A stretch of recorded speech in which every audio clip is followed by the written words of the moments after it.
Romans chapter 5, verse 12 and verse 17. For verse 12, uthi, therefore, just as sin entered the world through one man, shout and say one man. One man, shout and say one man. And death through sin, in this way death came to all people because all sinned. Wonke umuntu uma ezalwa uzalelwa esonweni. Ngicela ukuyiphinda leyo. Wonke umuntu ngenxa yesono sika Adamu sizalelwa esonweni. Ngiyanyuza ngembalo Eva ngibalo Adamu. uAdamu uyena uNkulunkulu ayimtshelile wayimnikeze instruction ensimini, then walalela uEva wayeka izwi likaNkulunkulu. Then uAdam, so ingakho we go back to saying Adam sinned. If lesono, so Adam sonke safumana isono ngenxa yesono esenziwa umuntu oyedwa ogama lakhe linguAdam. Ingakho ngisho nengane encane na 3 years uZuki uma entshontsha ushukela, umbuzo ukuthi Zuki ubudla ushukela yini ngoba uyabona ukuthi khona insalela, athi uZuki no. Into eyenza uZuki aqamba manga ingoba uzalelwe esonweni. Nikhona bazali niyazi into enjalo, ingane ubona ukuthi ibintshontshe ushukela uthi ubudla ushukela yini, athi cha ngoba uyazi ukuthi akumela udla ushukela. So like wonke umuntu uma ezalwa azakhule azabe na 40 azabe na 100 kunento ekumele ayenze ukuze aphume ekubeni umoni. When you are born as in sin and you are a sinner, and as ukhula lokuqhubeke uyisina until something happens. Tell an happens konke kumele yenzeke ukuze ushintshe ungabi isina ube iloko okunye engizokhuluma ngako njengamanje. So therefore, just as sin entered through Adam, through the sin, nakanjalo now iBhayibheli liclear. The wages of sin, Romans chapter 6, the wages of sin, yini bazalwane? Ukufa. The wages of sin is death. So okusho ukuthi sonke simelwe ukufa ngenxa yokuthi sabantu besono. So the wages, umvuzo wesono yini bazalwane? Ukufa. However, uNkulunkulu wenza icebo. uNkulunkulu wenza icebo wathi uAdam umosile. uNkulunkulu wenza icebo wathi uAdam usifake thina as human beings, as humanity into sin. Shout and say sin. We have all, Romans chapter 3, if you go to Romans 3 verse 23, we have all sinned and fallen short of God's glory. Unless usindisiwe, so ngifuna ukucacisa little bit later. So for all have sinned. Paul ubhala la usabuilda istory sakhe about sin, usabuilda istory sakhe about ukona kwabantu bonke, and uzofika ku chapter 5 la isayilungisa khona indaba. But the point is, he wants to make an argument, is making an argument of which we have all sinned and fallen short of God's glory unless we get saved. Nikhona bazalwane. And I want to go back to indaba ya Romans 6. Umvuzo wesono yini bazalwane? So we deserved to die. Why? Because of our sins. Because in nature yethu, our character, I'm not talking about the act of sinning, which is sins. I'm talking about the nature of sin for every human being. In nature of every human being is sin, is that of a sinner until azamukela uJesu njengenkosi nomsindisi. Thanini amen. We have all sinned. Shout and say, we have all sinned. Not some have sinned. Not bad people that have sinned.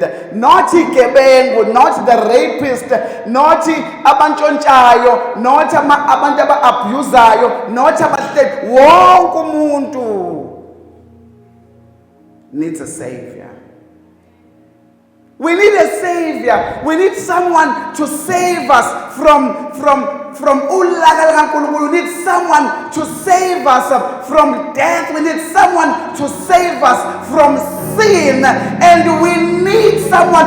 We need a savior. That's why we need a savior. Ngoba sonke uma singasindisiwe, wonke umuntu uma engasindisiwe uyisina. That is who you are. That is your nature. Your nature. Ingakho kulula ukungena esonweni ngoba your nature is that of sin. You are a sinner if you are not saved. You are destined to death if you are not saved. But Christ came. uNkulunkulu wenza icebo ngendodana yakhe. John 3 verse 16, umfundisi ukudelwa akade ekhuluma ngayo. uNkulunkulu walithanda izwe kangaka. In other words, wonke umuntu uyamthanda ngoba ufuna wonke umuntu asindiswe, afinyelele kulazini iqiniso. Ngoba uma engafinyelelanga kulazini iqiniso, that person will be defined as a sinner and that person will be destined for death. But kambule sizofa sonke nje, but kunokufa kokuqala kunokufa kwesibili. Ukufa kokuqala iloko kufa kwenyama. Ukufa kwesibili ukufa komphefumulo. We have all sinned. Everyone waze wathumela indodana yakhe okungukuphela kwayo ukuba yilowo naloyo okholwa yiyo angabhubhi kodwa abe nokuphila okuphakade. These words were said by Jesus before he went to the cross. He was prophesying about himself and about his death. Bekhuluma ngaye. Uyabuza uthi umunye ngenze njani ngibuyele esiswini sikamama yini ukuze ngisindise. Uthi hayi, uNkulunkulu walithanda izwe kangaka wathumela indodana yakhe. And bamme phambi kwendodana kodwa bayibona indodana. We need a savior. God made a plan. God wenza icebo lokuthi umuntu abuyisane noNkulunkulu, lokuthi umuntu asuke from being a sinner to being a saint. Wenza icebo uNkulunkulu lokuthi umuntu asuke from death to life. Wenza icebo uNkulunkulu lokuthi umuntu asuke from darkness to light. Wenza icebo uNkulunkulu lokuthi umuntu wenza icebo ngoJesu Kristu. Ingakho now uma siya ku Romans chapter 5 verse 17 lithi ke izwi kangakanani ngokona komuntu oyedwa onguAdamu safumana isono, kangakanani ngokulunga komuntu oyedwa onguJesu Kristu, that we have been made the righteousness of God. Kangakanani ngokulunga komuntu oyedwa. So lo muntu onguJesu Kristu owehla emzulwini washiya ubukhosi weza emhlabeni washawa wahlushwa igazi lakhe laphalala. He was made sin so that you and I can be made the righteousness of God. What a solution! What a solution! We were given an amazing solution. We were given an amazing response. uNkulunkulu uresponda to in need ebono ukuthi I don't want my people to be in darkness. I want my people to be in the light. I don't want my people to die. Ingakho when you go to, if you go to 1 Corinthians chapter 15, I think it's 50 something, thanks be 57. Thanks be unto God who gives us victory through Christ Jesus. And then umasuka hlengeza ebese I think 58 or 59 ebese ethi kufa luphi udoso lakho na. Luphi ngoba ukufa imani udoso angithi niyazi udoso bazalwane. The bee sting, the sting of the bee. The bee niyazi ukuthi only has one sting. Angithi bazalwane. So if death isizamile through uKristu kusho ukuthi the bee has no sting anymore. In other words, when you can never die again. Yes, your body can die, but your soul will never die again. Umoya wako ngeke uphinde ufe again. Kufa luphi udosi la udosi alisekho ngoba udosi stung at Christ. That's why when it stung Christ, that was the end of the power of the bee. The bee in this sense being dead, then has no power anymore because death, the bee of death, the sting of death. The sting of death stung Christ at the cross. Can never touch you again.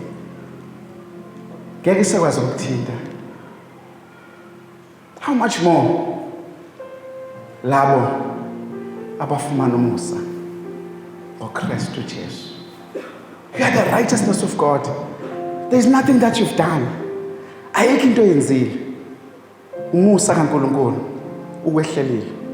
Jesu usuka ezulwini wehla wezemhlabeni wazokufela, wahlushwa, washawa, wathukwa, wathelwa ngamathe, washawa ngamaleshi ezinqwaba. Ngegazi lakhe izono zethu zahlanjwa. I'm not a sinner anymore. If you are saved, you're not a sinner anymore. If you sin the same, does it mean your nature is not that of a sinner anymore? Does it mean you don't sin anymore? The act of sinning vis-a-vis the nature are two different things. We tend to focus on the act of sinning and ignore the nature of a person. Your identity is that of the righteousness of God. Like Sister Nele was saying, when you have been saved, uNkulunkulu phela kashintshe nokwenza kwakho.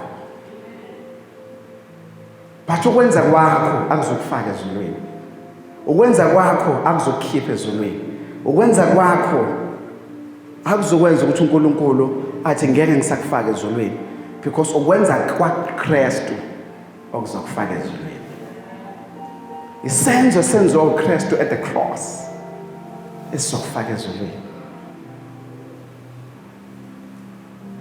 Therefore, I'm challenging you.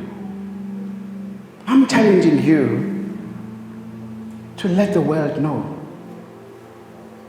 about this greatest miracle, about this mystery. I'm challenging you to go out into the world and tell the world that Jesus loves them.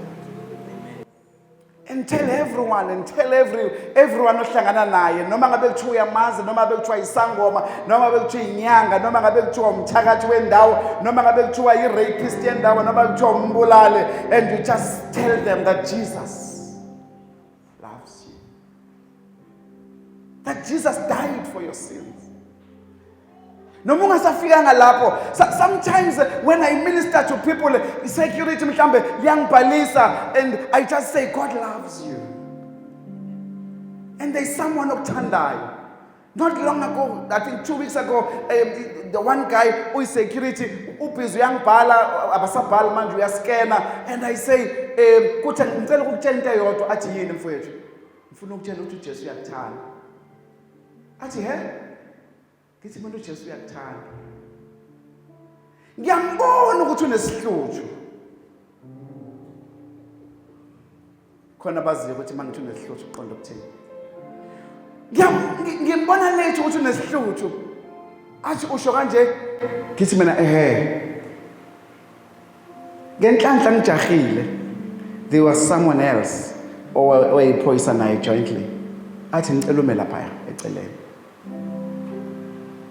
Ukuze sitedele imoto ezinye ezizongena. And then he goes. He says, I don't know why ungitshela into ngitshela yona. He then started weeping. My fiance is sick at home. Uyagula, une-cancer. I think stage, angazi stage man, it doesn't matter. Wash out the stage. My fiance is sick, and I've been praying and asking God to give me a solution. I prayed with a brother. Ngabamba isandla sakhe, sikhulekela the fiance. I did not give him Christ. Angizange nginikeze opportunity yokuthi amkele uJesu. I just said, ngegama lika Jesu, ifiance yakhe isiphilile. Nga-challenge uNkulunkulu ngathi, Baba,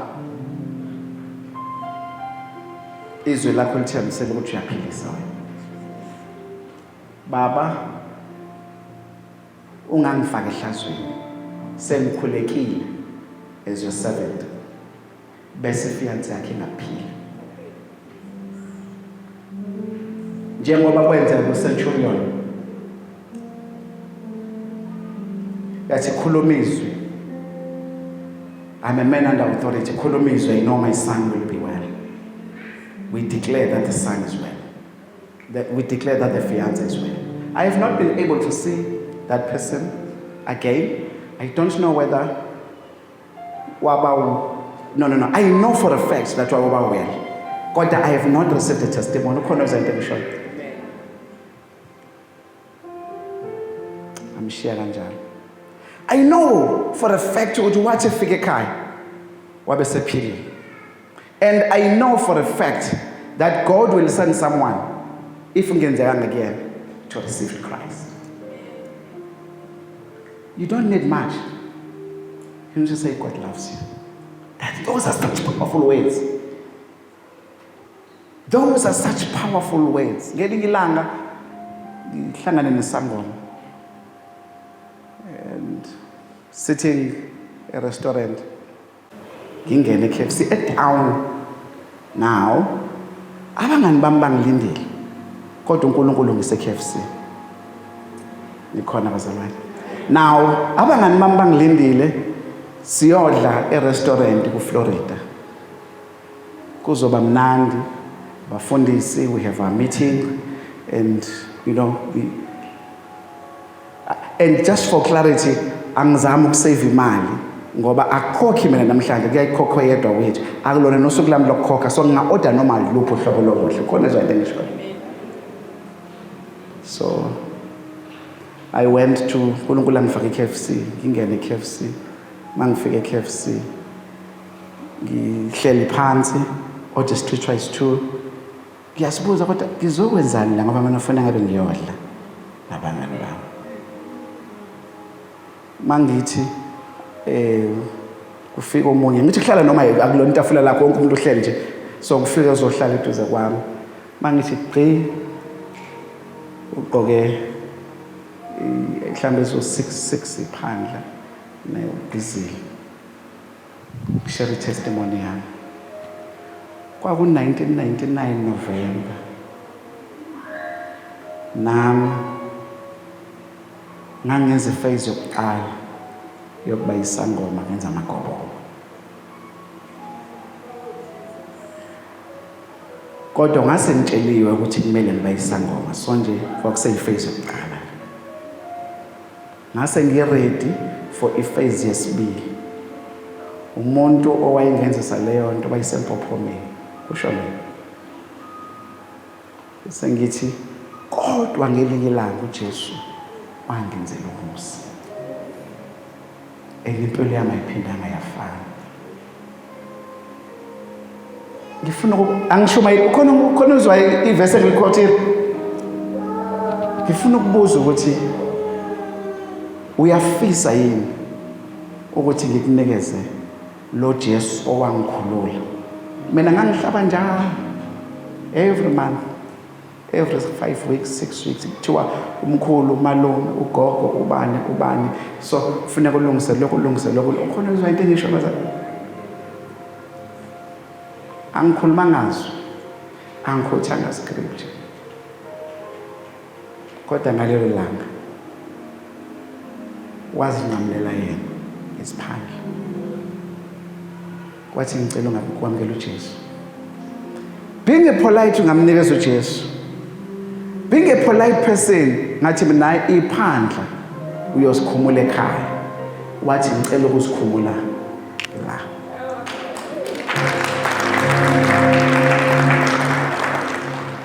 Wahamba uyocela isikere kuntombazane eKFC. Ngathi mina no, go to a toilet. Wathi cha. Khona la. Sometimes lo muntu lona umazi njengomuntu who is such a powerful nyanga yasendaweni kanti uvele kwayena uthwele umthwalo and uNkulunkulu ulinde wena ukuthi umtshele ukuthi uNkulunkulu uyamthanda. Oh, share testimony yakho. You don't have to share scripture. Awudingi mic, awudingi iBhayibheli, udinga isibindi sokhuluma izwi likaNkulunkulu.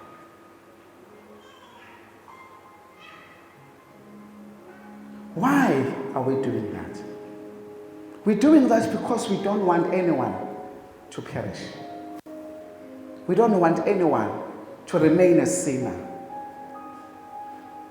How much more the gift of righteousness that we get through Christ. Inyanga enkulu yaziwa ngabantu ngoba iyona abantu abakhuluma ngayo. Thina sinenyanga enkulu ogama layo nguJesu Kristu. You've got a testimony. Every one of us has a testimony. Every one of us has a testimony. And this has nothing to do with HOC. It has everything to do with the kingdom. So ngimbuze ngithi uhlala lapha, uhlala eWalba, I can't remember, Walba something as a Chatsworth. Ngithi mina find a Bible-based church in your area and uhambe. I don't know kwenzekani ngayo. But all I know, I did my part. I did my part with the security. I don't know normally sensiwe in security. But kodwa liyazi ukuthi uJesu uyaphilisa. Ngoba nginesiqiniseko sokuthi wathi mayifika ekhaya wabona umehloko. What can happen if every one of us can have faith that God can change situations? What can happen if every one of us singamkholo lo nkulunkulu esimthandazayo ebusuku, lo nkulunkulu esikhuluma ngaye ngeyilimo, sitshela abantu nje ngevangeli? We generally don't share because asikho sure noma kuzokwenzeka yini. Your job is to share. Your job is to share the good news. What is the good news? The good news that Christ loves them. The good news is that Jesus loves them. The good news is that they can move from darkness to light, from death to life, from being sinners to being the righteousness of God. Uyafisa yini ukuba ngolungileyo kaNkulunkulu na? Kanjani then usuyamnikeza? Sometimes awumnikeze ikhona abazali la.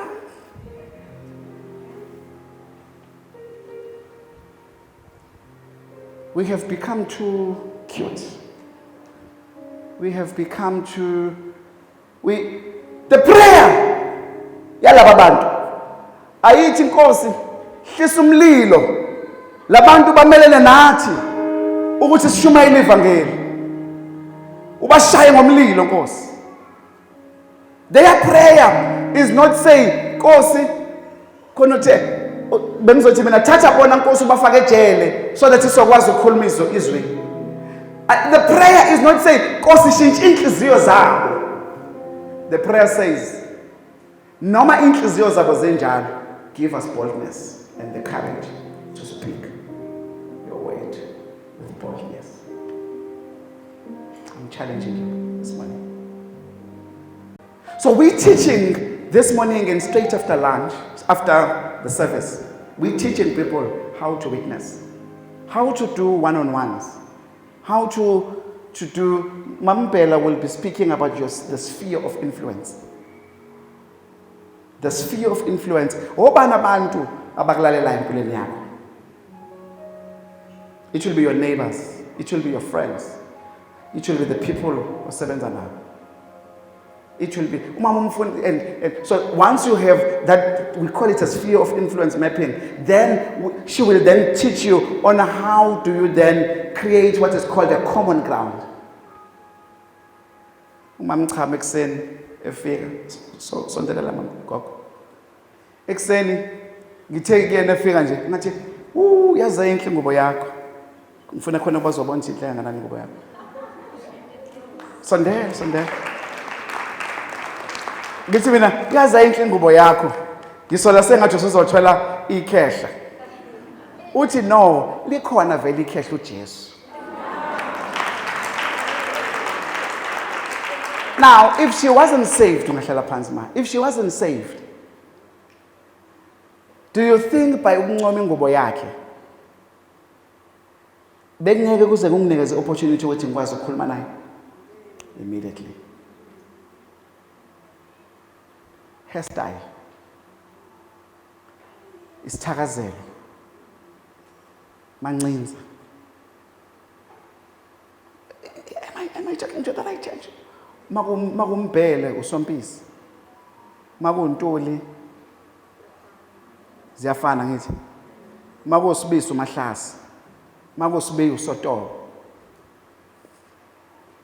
makumnikathi ukhaphela,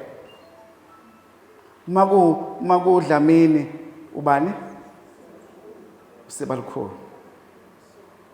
makumsomi umangamahle, nomndaya ugasa. Phela ngaze kuseke ngishaya lezo ningangisukeli. Makuduma umthombeni. Am I talking to the right church this morning? You have stuff that you can say to create a common ground. Elizoba ibridge elizokwazi ukuthi likunikeze opportunity to share the good news. And sharing the good news is not preaching. Hey, Jason umaphosa angimazi. But the point engifuna ukuya kuyona kuwena, we are not radical enough for Christ. The first church was crazy for Christ. The first church was sold out for Christ. Facing death. Facing ukuboshwa. We're not facing ukuboshwa. We're not facing death. We're not facing akekho ngaboshwa eboshelwa. Sometimes there'll be arguments. You just say, God loves you. I love you, my brother, my sister. I can't answer some of the questions on Buza Wena, but God, all I want to tell you is that uNkulunkulu uyakuthanda.